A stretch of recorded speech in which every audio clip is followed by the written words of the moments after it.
What if the loneliest moment of your dog's entire day is the second you walk out the door, not when you're away for hours, not when you're gone for a trip, the second the door closes? Pause. And what they feel in that moment isn't what most people think it is. If your dog follows you from room to room, waits outside the bathroom, or watches you with those quiet, steady eyes every time you move, you need to hear this, because what's happening inside them may completely change how you see your dog. Think about your morning routine. You wake up, your dog is already watching you. You move to the kitchen, they follow. You go to the bathroom, they sit outside the door. You grab your keys, and something shifts in their eyes. They don't bark. They don't run around. They just look at you.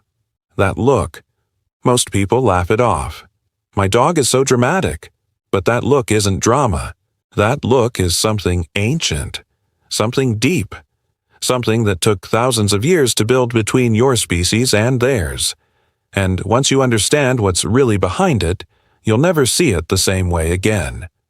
Here's the first thing you need to understand. Your dog isn't following you because they're bored. They're not following you because they want food, or a walk, or attention. They're following you because, to them, you are their world. Not a part of their world, not an important part, the whole thing. Dogs are pack animals by nature, and in the wild, staying close to the pack wasn't a preference. It was survival. Separation meant danger. Closeness meant safety. But here's where it gets deeper. Your dog didn't choose you the way you might choose a roommate or a colleague. They bonded to you the way a child bonds to a parent. There's a concept in behavioral science called a secure attachment figure, the one being whose presence literally calms the nervous system, the one presence that makes the world feel safe. For your dog, that's you. Not sometimes, not mostly, every single day. Pause. Think about the last time you sat on the couch and your dog quietly settled right next to you, not asking for anything, not doing anything, just there. That wasn't random. That wasn't habit. That was love expressing itself the only way they know how. Proximity. I am near you. I am safe. You are safe. This is enough. But here's what most people never realize. Your dog doesn't just follow you because they love you. They follow you because somewhere deep in their instincts, they are afraid of losing you. Not afraid the way we feel afraid of something scary. Afraid the way you'd feel if the one person who made everything okay suddenly disappeared without explanation. Every single time. Because here's the truth your dog lives with. They don't understand doors. They don't understand, I'll be back in an hour. They don't understand work or errands or meetings. All they know is, their person was here. And then they weren't. Slow down. Imagine loving someone so completely that you had no concept of time, no ability to reason about the future, no way to comfort yourself with the thought, they'll be home by 6. Just gone. And you wait, and you hope, and you don't know when or if they're coming back. That is your dog's reality every time you leave. Pause. Now here's the part that changes everything. That following behavior, the shadowing, the watching, the sitting near the door. It's not neediness. It's preparation. Your dog is learning your patterns, memorizing your routines, watching for clues, the way you pick up your keys, the way you put on your shoes, the tone in your voice before you go. They're building a map of you, because if they can predict when you leave, maybe the leaving hurts a little less. That's not a pet being clingy. That's a heart doing everything it can to hold on. Here's something remarkable. Research has shown that dogs can recognize the sound of their owner's car from over a quarter mile away. They start moving toward the door before you've even turned onto your street. They don't know time, but they know you, and they've been waiting. Let's go back to the bathroom door. You've probably laughed about it. Your dog scratching, whining, or just sitting there, waiting while you're on the other side. But have you ever stopped to ask why? In their mind, there is no logical reason for you to disappear behind a door and not come back out. Every single time, You always come back. But they've never fully learned to stop worrying that maybe this time you won't. It's not separation anxiety in the clinical sense for most dogs. It's something simpler, more tender. It's devotion without the ability to rationalize. And when you follow that thread all the way down, it's actually heartbreaking in the most beautiful way, because your dog isn't irrational. They're just completely, utterly in love with you. Pause. Now, what about the dogs who follow their owners but don't show it outwardly? The calm ones, the stoic ones, the ones who seem unbothered.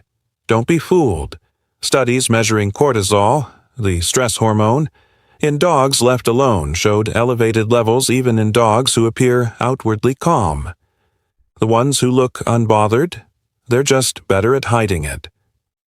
Underneath that quiet face is a heart quietly asking the same question every anxious dog asks out loud. Are you coming back? Here's the moment I want you to really sit with.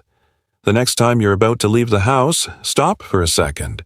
Look at your dog, not a glance. Really look. There's a specific expression dogs make right before their person walks out the door. Ears slightly back, eyes wide and soft. Body still but tense in a way that's hard to name. That expression has a name in dog behavior research. It's called an attachment gaze. It's the same gaze a young child gives a parent before the parent leaves the room. It's not asking for a treat. It's not asking for a walk. It's asking one wordless question. Please don't go. And the extraordinary thing?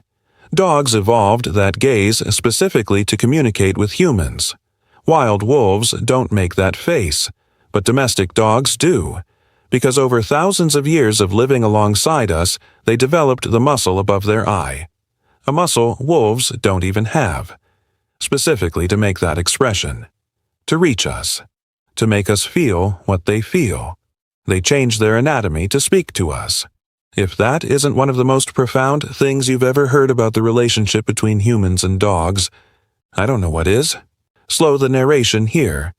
Let every line land. Your dog doesn't know what work is. They don't know what errands mean.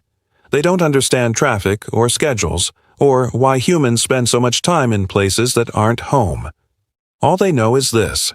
Their favorite person in the entire world was here, and now they're gone, and the house is too quiet, and the couch is too empty, and the only thing they can do is wait by the door, their door, the one you always come back through, and hope. Pause. Your dog spends a portion of every single day just missing you. Not dramatically, not helplessly, just quietly, faithfully, with a patience that would break most humans. And when you come home, even if you were gone for 20 minutes, that explosion of joy, those spinning circles, that frantic tail, that's not just excitement, that's relief. That's the fear dissolving, the waiting ending, the world becoming complete again. You just made the world complete again. You do that every single day, and they never, ever take it for granted. So now you know why they shadow you. But here's the final layer, the one that ties it all together. Dogs don't follow us just because of instinct. They don't follow us just because of anxiety. They follow us because following you is the closest thing they have to purpose. Think about that. Your dog wakes up every morning with one goal. Not food, not play. You. To be near you, to protect you, to understand you, to love you in every way their biology allows. And following you, room to room, moment to moment, is how they fulfill that purpose. It's how they say the thing they can never say in words. I chose you. Every day, I choose you. Pause. And maybe that's the most humbling part of all. You didn't have to earn that loyalty. You didn't have to pass a test. You were just there. And that was enough. You were enough. So what do we do with all of this? You don't have to feel guilty for leaving. That's not the point. But here's what does matter. The moments you're home, they count more than you know. When your dog follows you to the kitchen and you reach down and scratch behind their ears for 10 seconds, that's not a small thing. To them, that's everything. When you sit on the floor for a few minutes and just let them be close to you, that's not indulgence. That's a deep biological need being met in the most direct way possible. And when you leave, a calm goodbye, a steady voice, no drama, because your calm tells them, everything is okay. I always come back. Your energy is their compass, and they are always, always reading it. Why does your dog follow you like a shadow everywhere? Because you are their sun. Everything orbits around you. Everything is measured by your presence or your absence. The warmth, the safety, the joy, it all radiates from you. They follow you because you are the safest thing in their world. They follow you because loving you is the most important thing they do. They follow you because in a world they don't fully understand, you are the one thing that always makes sense. Slow, final lines. They can't say, I love you. They can't say, I missed you. They can't say, please don't go. But they can follow you. And they do. Every single day. Without condition. Without hesitation. Without end. If your dog is near you right now, and I'm guessing they might be, reach over and give them a little something extra today. They've earned it just by being who they are. And if this video helped you see your dog a little differently, tell me their name in the comments. I'd love to know who's been following you around today. Pause. Because behind every dog who follows their person like a shadow is a love story that never needed words.